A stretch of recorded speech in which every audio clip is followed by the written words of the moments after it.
오늘은 원수를 사랑하라는 제목으로 은혜를 나누겠습니다. 누가복음 6장 27절 그러나 너희 듣는 자에게 내가 이르노니 너희 원수를 사랑하며 너희를 미워하는 자를 선대하며. 쉽지 않죠. 미워하는 세상 사람들도 그렇고 좀 전에 말씀드린 대로 믿는 사람들도 좋아하는 사람을 좋아하고 미워하는 사람을 미워해요. 그래서 교회에서 잘못되고 있는 것이 뭐냐면 끼리끼리 모이고, 이제 교회가 더 여러 군데 성도가 늘어나고 이러면 끼리끼리 모이면 안 돼요. 절대. 그래서 자기와 잘 맞는 사람끼리만 모여서 교제를 나누고, 그렇지 않은 사람은 인사도 잘 안 하고 피하고 이렇게 하면 안 된다라는 거예요. 오늘 말씀 보면은 너희 원수를 사랑하며 어떤 사람의 인격이나 재산, 지위 등에 상관없이 그에게 참된 관심을 보이라는 거예요. 관심을 보이고 사랑하라는 거죠. 사랑을 보이라는 거예요. 근데 우리는 대개 보면 왜 서로 사랑이 잘 안 되죠? 그것은 이 시기 질투예요. 시기 질투. 저 사람이 믿음 생활은 나보다 잘 못하는 것 같은데 재산이 많아, 잘 살아, 물질의 어려움을 안 겪고, 이러니까 막 그 속에서 시기 질투가 일어나는 거예요. 그러면서 오히려 더 미운 거죠. 막 그 사람이 더 미운 거예요. 그런데 이제 여러분들 이런 걸 이제 생각하셔야 돼요. 하나님께서 크게 쓸 제목은 이제 연단을 크게 하세요. 물질도 크게 연단하시고 그냥 아주 사정없이 그냥 물질의 어려움을 겪게 하죠. 그래서 진짜 물질이 하나님이 주시지 않으면 안 되는 거로구나, 사람의 힘으로 되지 않는 거로구나 하는 것을 깨닫게 하신다는 거예요. 그래서 여기 보면은 재산이나 지위나 등에 상관없이 참된 관심을 보이라는 거예요. 그리고 이제 우리가 그런데 전제 조건이 있어요. 뭐냐면 그냥 이 세상의 모든 사람을 다 사랑하라는 게 아니야. 쉽게 얘기하면은 지금 예를 들어서 이 나라를 공산화 하려고 하는 그런 적까지 그냥 총도 그래서 집총겁으로 하는 거 아니에요. 총을 내려놓고 그렇게 하라는 게 아니에요. 하나님에게 속한 전쟁이 있어요. 그 적을 사랑하라는 건 아니지. 그러니까 잘 들으셔야 되는데, 그래서 이 말씀은 예수님의 교훈 중에서 극치를 이루는 거예요. 원수를 사랑하라는 이 말씀. 그리고 뭐냐면 기독교의 가장 큰 교훈이에요. 그러니까 기독교인만 초월할 수 있다는 거죠. 원수도 사랑할 수 있다. 자기를 핍박하거나 그런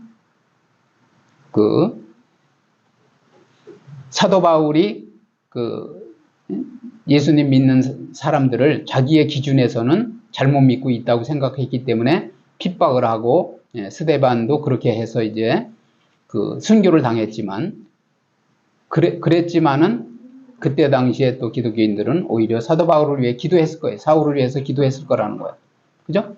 그렇게 해서 결국은 주님이 그 기도를 받으시고 사도 바울이 이제 회심하는 역사가 있었던 거예요.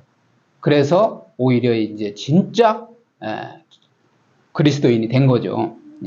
그런 뜻에서, 그런 본질에서 우리가 이 말씀을 점검해 봐야 된다라는 거예요. 그래서 주님께서는 이를 몸소 실천하셨다라는 거죠. 십자가에서 죽으심으로써 우리가 죄를 지고, 그죠? 하나님을 배반했는데도 우리를 위해서 십자가 지고 죽으셨다는 거예요. 28절 너희를 저주하는 자를 위하여 축복하며 너희를 모욕하는 자를 위하여 기도하라. 그죠? 예수님께서는 제자들에게 다른 사람, 그러니까 우리가 배웠지만은 이 기독교인에게, 그리스도인에게 뭐냐면 저주하면 안 돼요. 기독교인은 저주하면 저주가 그대로 임해요. 그렇기 때문에 저주하는 것을 예수님께서는 금하셨어. 절대 여러분들이 막 인생을 살아가다 보면은 나에게 너무 피해를 입히는 사람이 있어요. 그런 사람을 본의 아니게 막 저주가 나와. 망해버려라 막 이렇게 할 수도 있어요. 예, 안 돼. 그럴 때 입을 딱 깨물고 혀를 깨물고 서름에 멈추셔야 돼. 예, 예수님께서는 그것을 뭐냐면 금하셨다는 거예요. 예, 그리고 다른 사람들을 축복하고 사면해 주는. 사면이 뭐야? 결국은 용서해 주라는 거죠. 주는 권한만을 부여하셨다는 거예요. 우리에게. 그런 삶을 사셔야 된다는 거예요. 그래서 여기에서 저주하다는 뜻의 헬러 카타라오마이는 무엇이 이루어지기를 간절히 바라는 종교적 의미를 내포하고 있다는 거예요. 그러니까 초자연적인 힘의 작용을 통하여서 다른 사람이 해를 입기를 바라는 그것이 저주하는 거예요. 그럼 이제 예를 들어 옛날에 이제 우리가 옛날 드라마를 보면은 사람의 모형을 이렇게 지푸라기로 만들어 놓고 거기다가 막 이렇게 바늘을 꽂아가면서 눈을 찌르고 막 이렇게 하면서 그 이제 저주를 하잖아요.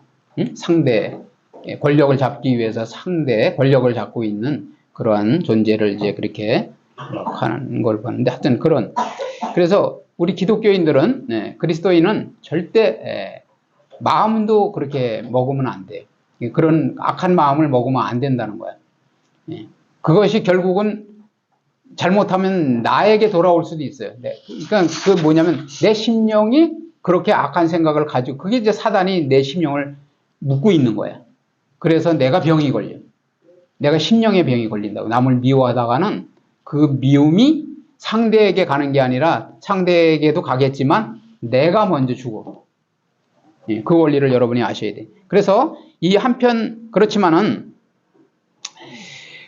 이 불가능해 보이는 숭고한 말씀은 아버지여 저희를 사하여 주옵소서. 예수님께서 저희들이 하는 것을 알지 못하고 저렇게 예수님을 핍박하고 십자가에 못 박고 한다고 말씀하시면서 사하여 주옵소서. 자기가 하는 것을 알지 못하니이다 이렇게 말씀하셨잖아요. 하면서 원수들을 용서하신 십자가의 외침에서 문자 그대로 실현이 됐다라는 거죠. 그래서 좀 전에 말씀드린 대로 스데반의 순교 때에도 생생히 증거되고 있다는 거예요. 스데반도 그렇게 증거를 했어요. 주님이 하늘이 열려서 주님이 이렇게 두 팔을 벌리고 내려다 보시면서 돌에 맞았으니까 얼마나 아프겠어요. 그렇지만은 영안이 열려서 이제 스데반 집사님을 맞이하는 이렇게 위로하는 주님의 환상을 보고 그리고 오히려 저들이 모르니까 그죠?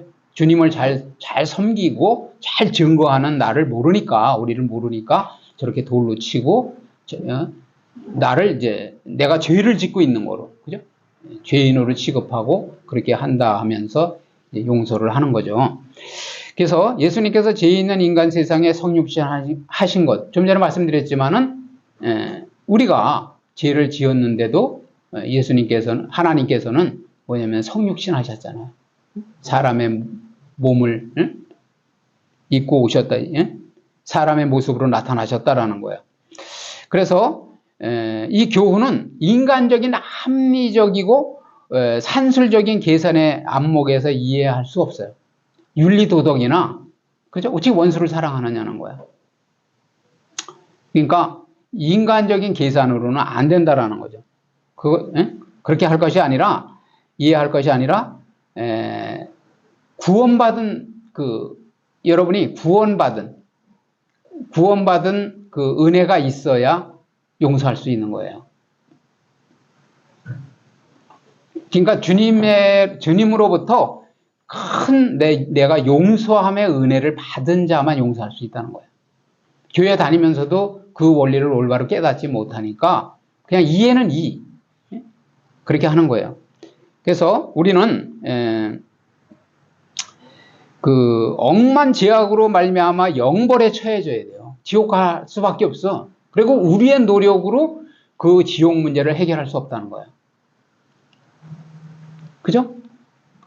우리가 어떠한 희생의 대가를 치르더라도 할 수 없어요. 그런데 예수님께서 죽어주심으로써 우리를 건져주신 거예요. 죄악에서 건져주신 거라고.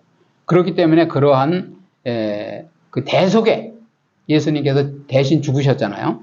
그래서 용서함을 받아서 영생에 이르게 된 성도만이 그러한 사랑을 할 수 있는데, 우리는 그러한 큰 사랑의 빚을 졌다는 거예요. 사랑의 빚. 그래서 우리는 빚진 자예요. 빚진 자. 그래서 우리가 전도하는 것은 빚을 갚는 겁니다. 빚을 갚는 거예요. 여러분들이 전도하셔야 되는 이유는 여러분들이 그 엄청난 죄악의 형벌에서 구속함을 받았다면 그 빚을 갚는 거라니까. 주님께 갚을 방법은 전도하는 거예요. 다른 사람도 그러한 대속의 은혜를 받도록 해주는 것이 사랑이라는 거예요. 그래서 이 사실을 확신한다면, 그죠? 내가 구원받은 사실을 확신한다면 타인의 잘못을 용서할 수 있을 뿐만 아니라 나아가서 원수 사랑의 도를 실천할 수 있다라는 거죠.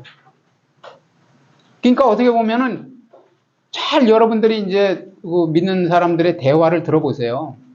대개가 뭐냐면은 앉아서 직분이 무엇이든지 상관없이 앉아서 얘기하는 것이 누가 나에게 아주 뭐냐면 내 험담으로 하고 나를 막 그 조롱하고 다 그런 얘기예요.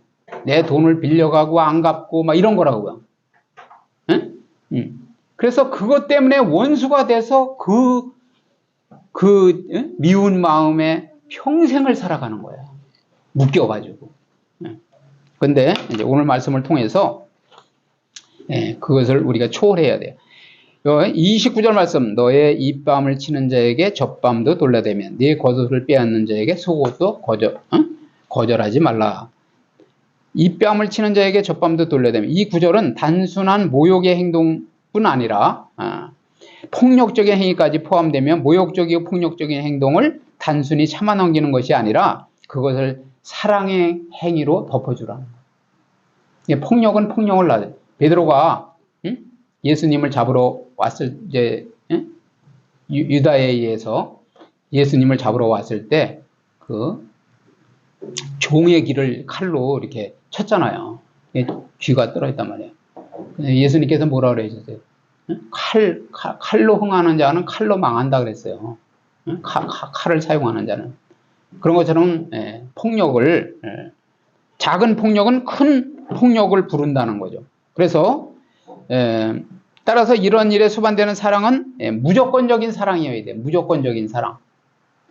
폭력은 폭력을 낳기 때문에 우리는 그런 것을 무조건적으로 다 용서하고, 내가 무조건적인 사랑을 받았기 때문에 무조건적인 사랑으로 덮어야 된다는 거죠. 겉옷을 빼앗는 자에게 속옷도 거절하지 말라. 출애굽기 22장 26절에 보시고 신명기 24장 13절에 보시면 다른 사람의 겉옷을 저당 잡히거나 압류한다면 그날 해가 지기 전에 돌려보내도록 말씀하고 있다라는 거예요. 그러니까 이제 어떠한 그 담보물로 이제 제공을 했다 하더라도 저녁이 되면은 돌려주라는 거예요. 왜냐하면 밤과 낮에 일교차가 심하기 때문에, 쉽게 얘기하면 낮에는 따뜻한데 밤에는 너무 춥다는 거죠. 그러면은 그것을 이제 그 팔레스타인 지방에서는 그 덮고 자는 이불의 역할을 했다는 거예요. 그 겉옷이 그냥 깔고 덮고 자는 거예요.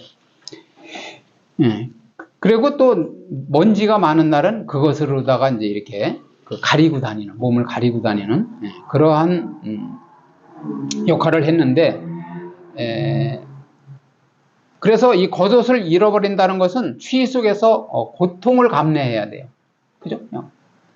우리가 그 추울 때는 신문지 한 장만 덮고 자도 따뜻해요. 그런데 그냥 그 아무것도 안 덮고 자봐요. 그러면은 그 막 얼어 죽는다고, 얼어 죽고 저체온증에 걸려 죽는단 말이에요. 그래서 그 아울러 겉옷의 허물 가치 때문에 노상 강도들이 그 옷을 막 뺏어가고 그런 거예요. 강탈하고 약탈하고. 그래서 심지어는 겉옷과 함께 속옷까지도 빼앗아가는 사례가 심심찮게 그때 당시에 있었다는 거예요. 그런데 예수님께서는 겉옷을 빼앗는 자에게 저항하거나 반항하지 말라고 말씀하셨어요. 이 말씀의 배후에는 불쌍한 자들 긍휼히 여기시는 사랑의 정신이 깃들어 있다는 거죠. 그 뺏어가는 행위가 잘못되지 않아서 그러는 게 아니라 얼마나 추우면, 얼마나 배가 고프면 그러겠느냐 하는 그 긍휼의 마음이 있었다는 거야. 그래서 다른 사람의 아픔과 불행을 예면하지 않고 그들의 유익을 위해 고난을 감내하면서 자신의 가장 소중한 물건까지도 희생할 줄 아는 실천적인 사랑을 요구하시는 것이라는 거예요. 그래서 예수님께서는 이러한 사랑을 몸소 십자가에서 돌아가심으로 보여주셨다는 거죠. 그죠? 그래서 십자가의 도를 우리가 깨달아야 되는 거예요. 십자가, 그러니까 교회 다닌다는 것은 뭐냐면 주님의 십자가의 사랑을, 그걸 십자가의 도라고 하는데, 우리를 위해서 살아나시고 죽으시고 그 사랑을 깨달아야 된다는 거예요. 30절, 내게 구하는 자에게 주면 내 것을 가져가는 자에게 다시 달라 하지 말며, 아무 생각도 없이 그냥 던져주는 것이 아니라 상대를 위한 사랑의 정신을 가지고 주라는 거예요. 그리스도의 계명은 진정한 사랑의 깨달음도 없이 그냥 누가 장해가니까 따라 장해가고, 남이 그냥 구제한다니까 나도 구제하는 그런 맹목적인 기계적으로 시행되는 그런 실천이 아니라, 그 예수님의 의도는 구하는 모든 사람에게 보상을 기대하지 말고 사랑하는 마음으로 주라는 것이에요. 주라는 거. 그래서 계산된 행동과 숨은 의도나 다시 받을 것을 염두에 두는 것이 아니라 하나님의 것을 하나님께 돌려드리는 것처럼 주는 것을 뜻하는 거예요. 그러니까 우리의 물질이 다 하나님께로부터 왔다 그랬잖아요. 하나님이 우리를 부하게 하셔야 우리가 부할 수 있어요. 그런 것처럼 하나님께서 우리에게 풍족하게 주셨는데 우리가 그것을 조금 나누어 주는 것은 당연한 거라는 거죠. 예수님은 잠언 기자는 또 이를 하나님께 꾸이는 것이기 때문에 하나님께서 갚아주신다고 진리를 말씀했어요. 왜냐하면 우리가 누구를 이렇게 구제하고 돕는 것은 하나님께서 갚아주신다는 거예요. 하나님께 꾸이는 거라는 거예요. 꾸이는.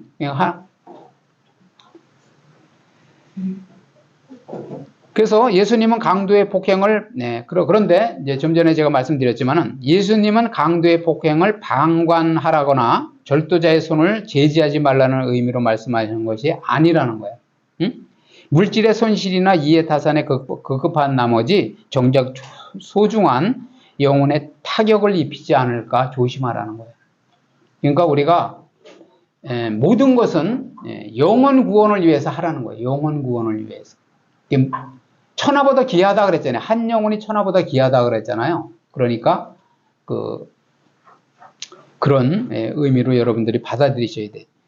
그래서 더 적극적으로는 궁핍한 처지에 있는 자들을 헌신적으로 구제하라는 뜻으로 이 말씀들을 반복하신 거라는 거죠. 31절, 남에게 대접받고자 하는 대로 너희도 남을 대접하라. 우리가 여러 사람들이 우리에게 이렇게 해줬으면 좋겠다, 저렇게 해줬으면 좋겠다, 이렇게 생각을 하잖아요. 그런데 여기 보면 남에게 대접받고자 하는 대로 너희도 남을 대접하라. 이른바 황금률이에요. 황금률. 기독교의 황금률이라는 거예요. 이 원리만 여러분들이 깨달으시면 그 신앙생활이 행복해요. 재미있단 말이에요. 내가 선물을 받고 싶으면 선물을 하면 돼. 그죠? 그래서 기독교 윤리의 적극성을 압축적으로 보여주는데, 이웃을 사랑, 우리 예준이는 또 잘 베풀잖아요. 보면은 할아버지가 하나 드시라고 꼭 나누어 주기를 잘한단 말이에요. 참 좋은 교육을 받은 거예요. 그래서 이웃을 사랑하며 나아가 원수까지도 사랑하라는 예수님의 교훈은 보편 윤리적 차원을 머무는 것이 아니라, 좀 전에도 우리가 말씀드렸지만 우리는 윤리 도덕을 뛰어넘는 그러한 하늘의 그 법칙을 가지고 살아가는 존재예요. 그죠? 그래서 그보다 한 차원 더 앞선 무조건적인 희생의 사랑이 담긴 그런 독창적 특징이 있다라는 거죠. 32절 너희가 만일 너희를 사랑하는 자만을 사랑하면 참된 칭찬받을 것이 무엇이냐 죄인들도 사랑하는 자는 사랑하느니라. 그죠? 당시 대다수 유대인들은 이에는 이, 생명에는 생명이라는 법칙을 율법의 정신으로 받들고 있었다는 거예요.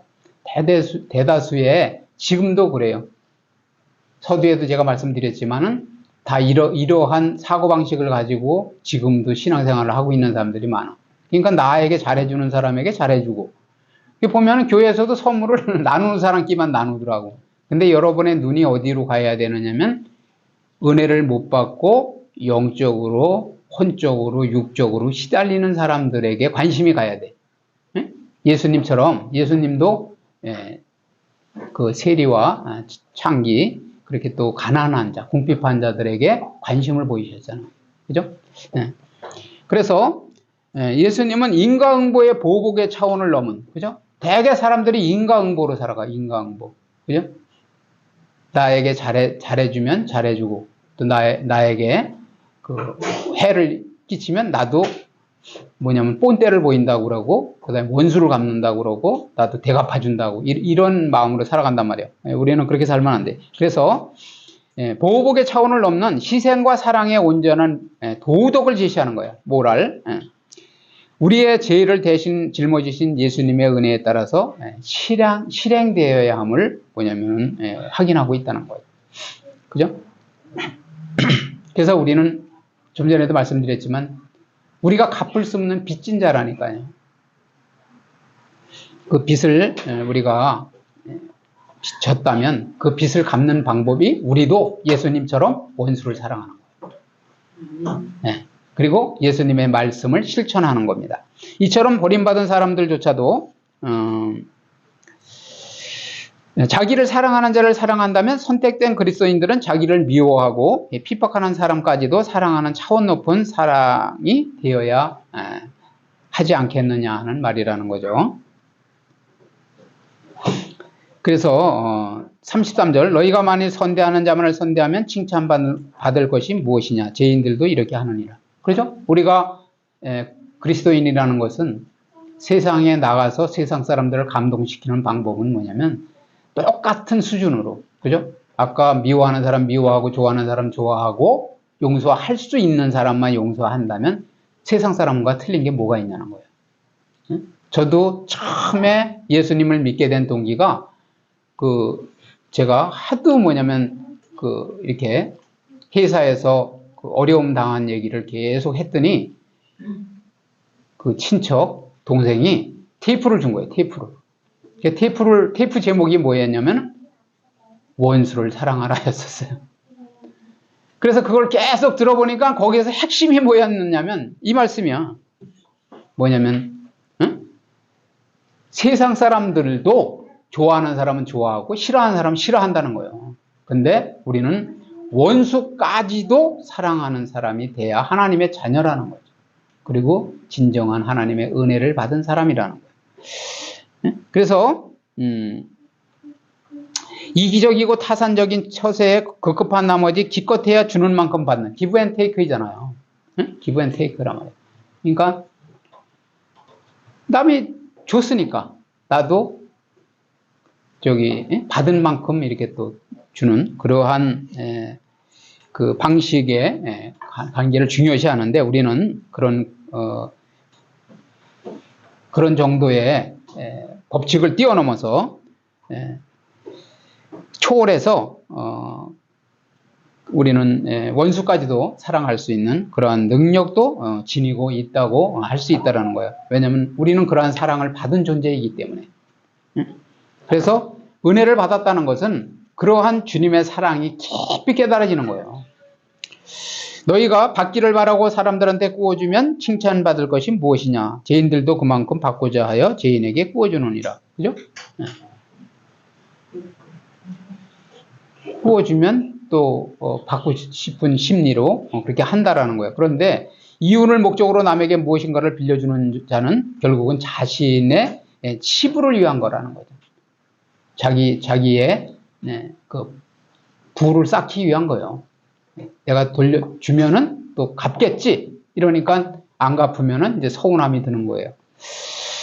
그런데 그러므로 예수님의 의도는 사랑한다는 것은 구체적으로 남에게 무엇을 주는 행위지만은 그러나 그것을 되돌려받기를 바라는 것은 참사랑이 아니라는 거예요. 그러니까 우리는 돌려받기를 바라는 마음이 아니라 정말 예수님께서 조건 없는 우리에게 사랑을 베풀어 주셨잖아. 그죠? 그런 것처럼 우리도 그런 사랑을 하라는 거죠. 35절 크게 한 목소리 읽어보시겠습니다. 시작.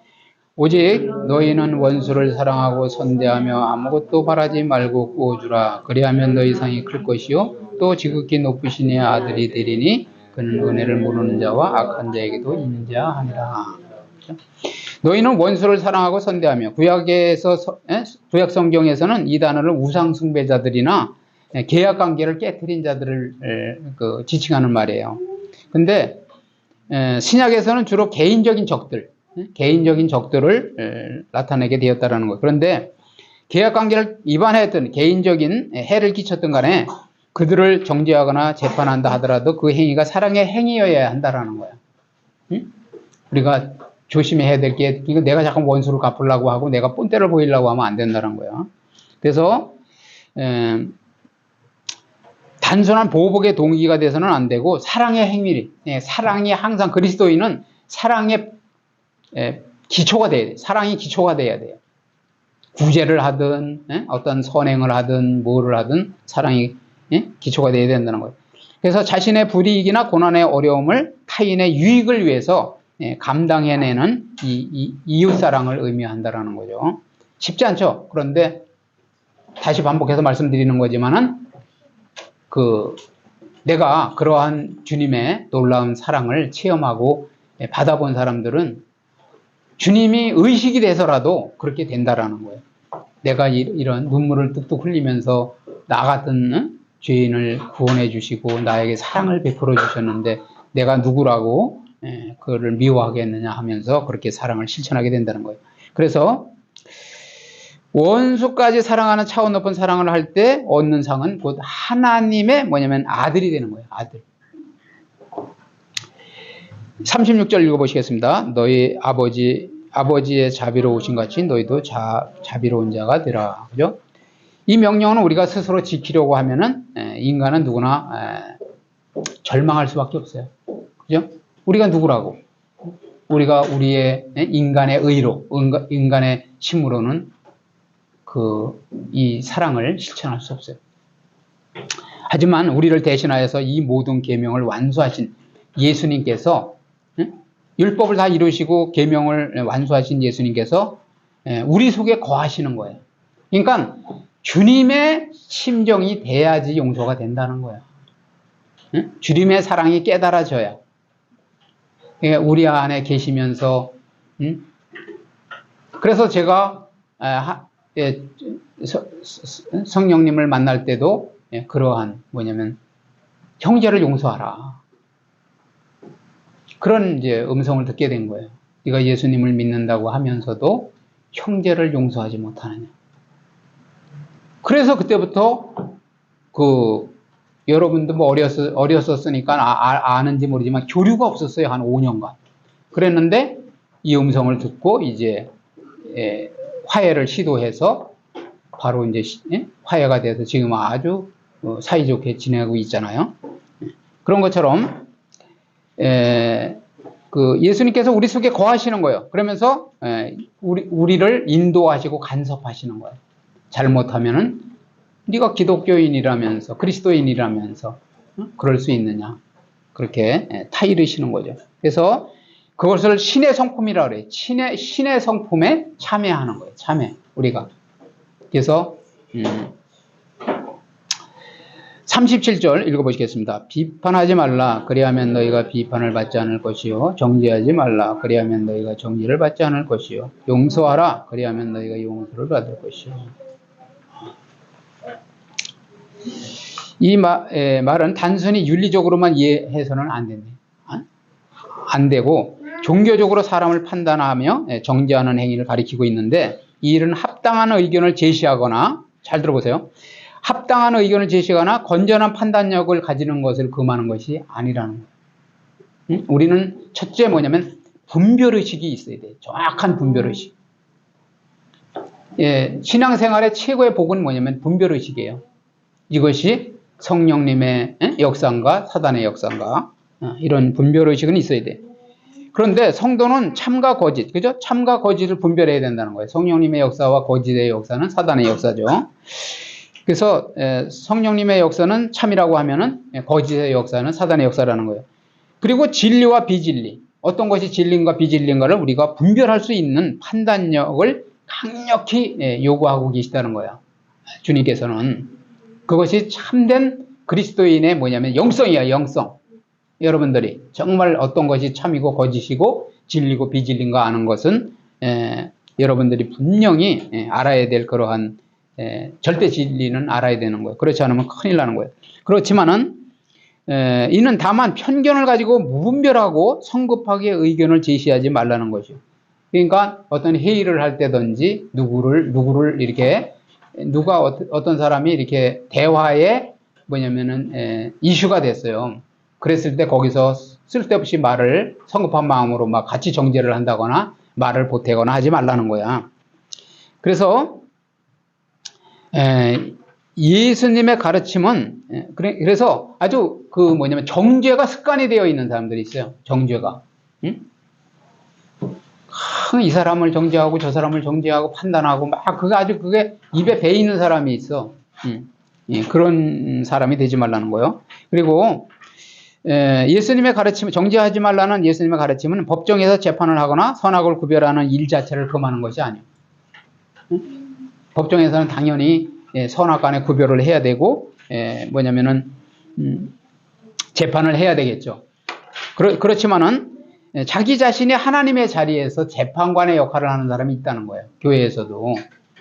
항시 저도 이제 그런 우를 범한 적이 있어요. 그런데 어찌됐든 참 믿음의 사람이 되면서 하나님의 말씀을 깊이 깨닫고 은혜를 받으면서부터는 이제 그냥 좀 자꾸만 절제가 되는 거죠. 그래서 누구든지 선악의 분별을 가져야 한다는 거예요. 그렇지만 심판이나 판결은 오직 하나님께 속한 거예요. 심판주는 하나님께만 속한 거예요. 우리는 심판할 자격은 없어요. 좀 전에 말씀드린 대로 분별은 해야 되지만, 그래서 우리가 타인을 정죄하거나 심판할 수는 없는 이유는 또 우리 자신도 동일한 죄를 범할 가능성이 있다는 거죠. 의인은 없나니 하나도 없다고 그랬잖아요. 그래서 참 모르겠어요. 또 우리 자녀는 어떻게 이렇게 정죄를 잘 안 하더라고. 다행한 일이죠. 그래서 하나님 앞에서 우리는 영원히 멸망받을 수밖에 없는 흉악한 죄인이라는 거죠. 죄인이지만 의인으로 인정해 주신 거지 우리가 어떤 노력을 해서 의인이 된 건 아니라는 거예요. 그러므로 모든 사람으로 더불어 화평해야 돼. 화목해야 돼. 제가 화목을 원칙으로 하면서 이때까지 살아왔다고 그러잖아요. 이건 뭐 제가 그냥 지나가는 말로 하는 말이 아니에요. 정말 우리는 여러분들이 이 세상을 떠나서 주님 앞에 서는 날까지 원수를 만들지 말아야 돼. 그래서 또 친히 원수를 갚지 말고 참되고 유일하신 심판주이신 하나님의 진노하심에 맡겨야 한다라고 로마서 12장 18절 19절에 말씀하고 있다라는 거예요. 자, 마지막 구절 읽어보시겠습니다. 38절 주라 그리하면 너희에게 줄 것이니 곧 후일되어 누르고 흔들어 넘치도록 하여 너희에게 안겨주리라. 너희가 헤아리는 그 헤아림으로 너희도 헤아림을 도로 받을 것이니라. 그죠? 다른 사람들의 공공을 구제하기 위해서 공급할 수 있는 모든 선물을 주라는 뜻이라는 거예요. 그러니까 어떻게 보면은 인색하지 않게 좀 후하게 주라는 거죠. 또 받기를 바라기 이전에 먼저 베푸는 사람이 되라는 거예요. 그리고 예수님께서 친히 주는 것이 받는 것보다 복이 있다고 말씀하셨어요. 왜냐? 아니 맨날 이렇게 거지같이 얻어 먹는 사람이 되면 안 된다라는 거죠. 그죠? 베풀 수 있다는 건 그만큼 영적인 육적인 복을 받았다라는 거예요. 그래서 그 이유는 서슴없이 베푼 모든 사람들에게 마지막 날 하나님께서 은혜의 영광으로 갚아주신다는 거예요. 아시겠죠? 후히데어, 줄이라는 후히데어에 해당하는 헬레어는 줄 수 있는 한 최대한으로 준다는 의미예요. 하나님께서 그렇게 주신다는 거죠. 그래서 하나님께서 우리에게 주시는 은혜는 우리의 생각을 초월하여서 그 이상으로 임한다라는 거예요. 헤아림을 도로 받을 것이니라. 이는 우리가 다른 사람에게 어떻게 해주는가에 따라서 그대로 받을 것이라는 거죠. 그러니까 우리가 다른 사람들의 정죄를 받지 않으려거든 정죄하는 생활을 줄여야 돼요.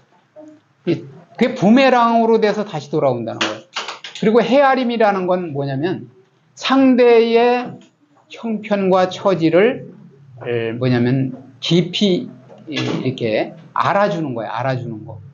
알아주는데 내가 상대의 외로움과 또 그 고난과 그런 권고를 헤아려 주면 상대도 나의 어려움과 그러한 외로움과 그러한 또 아픔, 마음의 상처와 아픔 이런 것을 헤아려 준다는 거예요.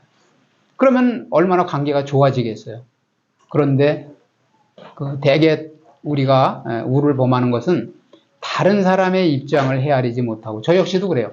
다른 사람의 입장을 헤아리지 못하고 내 입장만 생각해. 나의 입장만 생각하고 다 자기 본의로 살아간단 말이에요. 그래서 오늘 말씀을 통하여서 하나님께서 우리에게 베풀어 주신 구원의 참 사랑을 깨닫고 또 은혜를 받았다면 원수까지도 사랑할 수 있는 복된 삶을 사시는 저와 여러분 되시기를 주님의 이름으로 축원을 드립니다.